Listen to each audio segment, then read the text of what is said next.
नेतृत्व को लेकर तमाम सवाल उठ रहे हैं। अब तो आगे फिर लगातार कई चुनाव और आने वाले हैं, तो एक बार फिर सारा पूरा सिस्टम ब्रेक होगा, फिर नया सिस्टम क्रिएट होगा।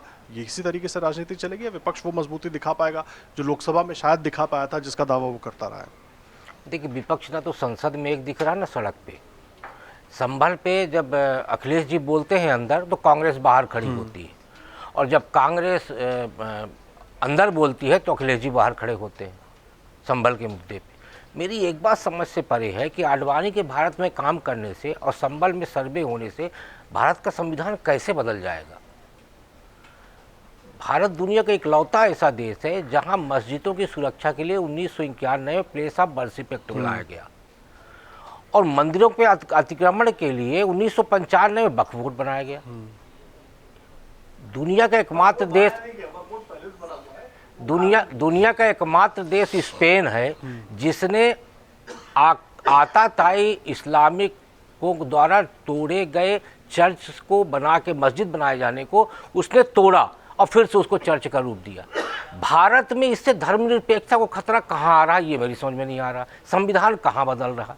इंडी गठबंधन के अंदर जो क्षेत्रीय दल हैं उनके मन में एक डर पैदा हो गया है।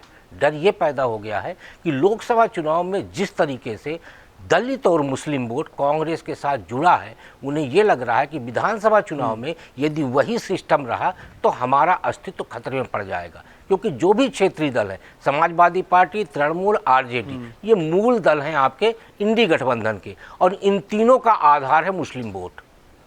लोकसभा चुनाव में राहुल जी के कारण या भारतीय जनता पार्टी के विरोध के कारण मुस्लिम समाज कांग्रेस के साथ गया, और उसका नतीजा ये हुआ कि पहले चुनाव में 99 सीटें और उपचुनाव में 1 सीट मिला के आज कांग्रेस के पास 100 सीटें हैं। अब लगातार विधानसभा का चुनाव होना है, दिल्ली में होना है, बिहार में होना है, यूपी में होना है, बंगाल में होना है, और इन सभी जगहों पे जो क्षेत्रीय दल हैं उनका मूल आधार है मुस्लिम वोट।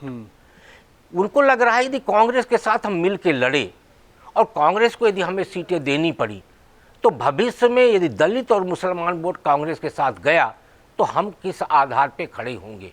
यही डर जो है लगातार इंडी गठबंधन के क्षेत्रीय दलों को डरा रहा। जहाँ तक ममता बनर्जी की बात है, तो पिछले 2023 में जब इंडी गठबंधन बना तब से देखिए कि जब जब मंच सजा वो आती है और मंच हिला देती हैं, और मंच हिलाते ही एक दल नीचे उतर जाता है। नीतीश कुमार को संयोजक बनाने की बात आके उन्होंने मंच हिलाया, नीतीश कुमार जी नीचे उतर गए।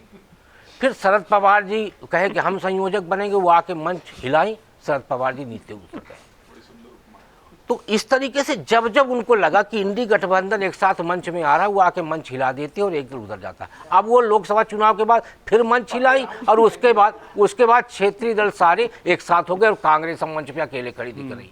तो ममता बनर्जी हमेशा से ही हाईजेक करती रही है इंडी गठबंधन को, और आज भी वो यही कर रही है। अगर आप ये वीडियो YouTube पर देख रहे हैं तो हमारे चैनल को सब्सक्राइब कर बेल आइकन दबाएं, और Facebook पर देख रहे हैं तो हमारे पेज को लाइक करें। 8 मिलियन प्लस सब्सक्राइबर, आपके इस भरोसे के लिए बहुत धन्यवाद।